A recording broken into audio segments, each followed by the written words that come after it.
L'Évangile aujourd'hui nous conduit vers la pratique d'un plus grand amour, aimer comme Dieu nous a aimés. Si ce n'était pas le Seigneur lui-même qui nous y invitait, nous serions vraiment téméraires et prétentieux de vouloir aimer ainsi. Qui sommes-nous pour aller aussi loin? L'expérience quotidienne nous rappelle bien plus nos limites, nos résistances, nos infidélités. Et pourtant, l'invitation à cette amitié demeure. Le commandement de Jésus nous sollicite pour un engagement d'amour sans réserve.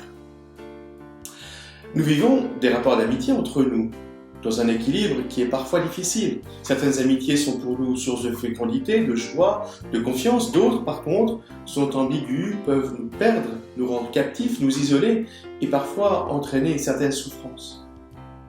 Jésus se présente comme notre ami véritable.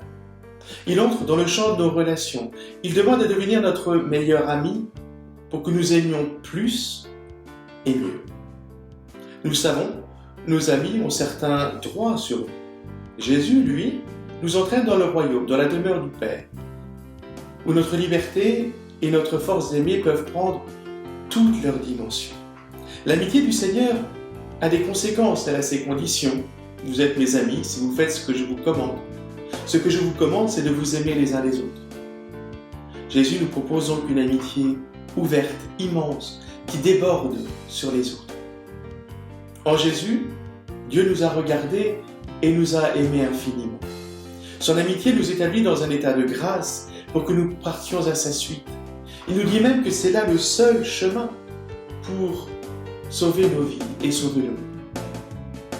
Sachant demeurer dans cet amour, considérons comme une faveur immense d'être les amis du Christ, appelés à lui ressembler dans l'amour, jusqu'à ce que nous aimer les uns les autres, nous puissions le faire comme lui nous a aimés. Bonne journée à tous.